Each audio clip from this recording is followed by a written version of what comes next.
the young president defying his own government on COVID-19 policy.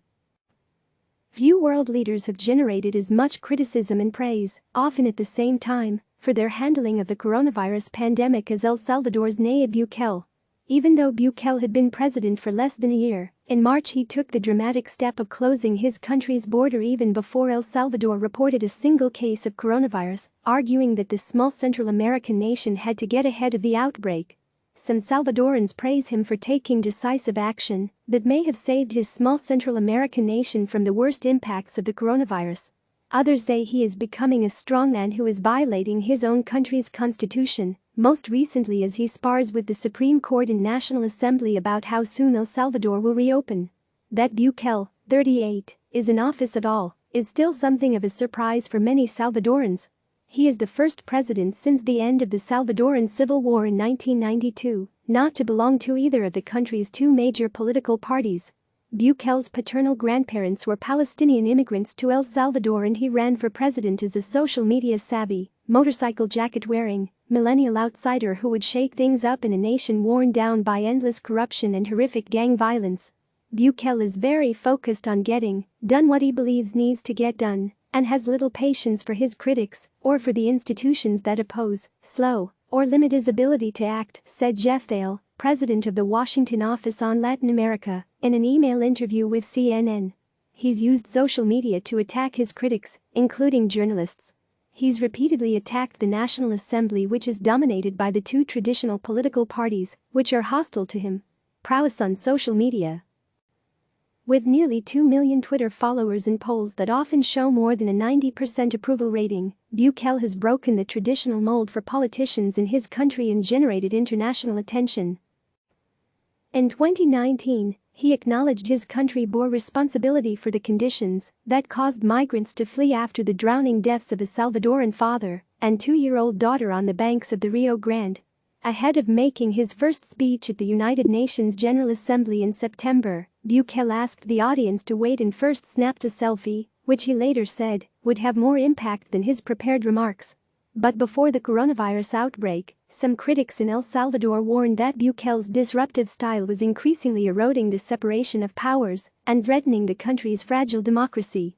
At odds with the National Assembly in February, as Bukele demanded the country's lawmakers approve a request for $109 million loan to better equip police and soldiers, heavily armed troops marched into the National Assembly on his orders, which many in El Salvador saw as a blatant attempt to intimidate and a return to the era when political violence dominated the country. The National Assembly rejected the pressure campaign, and the incident hurt Bukele's image abroad, although the Trump administration, which considers Bukele an ally on immigration and on its Venezuela strategy, did not condemn his actions.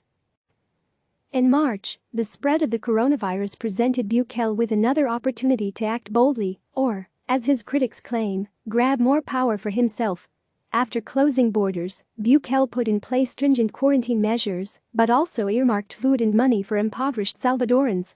He ordered the military to arrest people violating the new measures, sending thousands to government quarantine centers.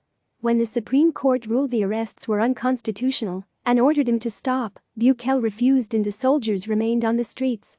5 people won't decide the deaths of hundreds of thousands of Salvadorans, Bukele wrote on Twitter of the ruling.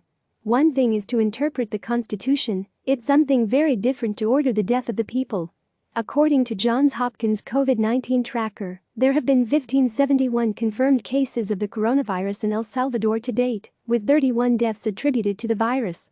Battling the gangs after a spike in gang violence in April, Bukele wrote on Twitter that the police and military had the authority to respond however they saw fit, and his government released photos of tens of gang members shirtless and forced to sit on top of one another in prison, despite the dangers of spreading the virus further. I thought that was very disgusting. I guess it was their way of showing off to the people, showing them who has the power, said Will, a former member of the Barrio 18 gang in El Salvador, who has started a gang outreach program through a local church and is still covered by the tattoos that gangs in Central America often use to identify their affiliation. Will asked his last name not be used out of fear that security forces might hunt him down as a former gang member. El Salvador has been racked by decades of out-of-control gang violence, making it one of the most dangerous countries in the world. The government's heavy-handed response to the pandemic has halted the church group's efforts to convince gang members to seek a new life, Will said. The government doesn't know how to identify the root of the problem and keeps firing at everything that moves, so we are very affected by it, Will wrote to CNN on Facebook Messenger. I can't even go out without worrying. What kind of police officer is going to pull me over knowing they have license to kill now if they feel threatened? Despite feeling a target had been put on his back, Will said he understood Bukele's popularity with many Salvadorans. Some say we are losing our democracy, the former gang member wrote, but to be honest it seems that he is thinking about the people and has done things that never been done in the past for the people, especially those of low income. Showdown over reopening the country. The battle over who has the power to decide the terms of El Salvador's quarantine will likely rage on as long as the disease does. Bukele has said he wants the country to begin reopening on June 6, but lawmakers in the National Assembly have said that it needs to happen sooner. On Monday, the country's Supreme Court overruled Bukele, saying he did not have the authority to extend anti-coronavirus measures and urged the National Assembly and President to work together to reopen the country. But even as lawmakers proposed the bill to immediately lift the quarantine, Bukele vowed it would not become law.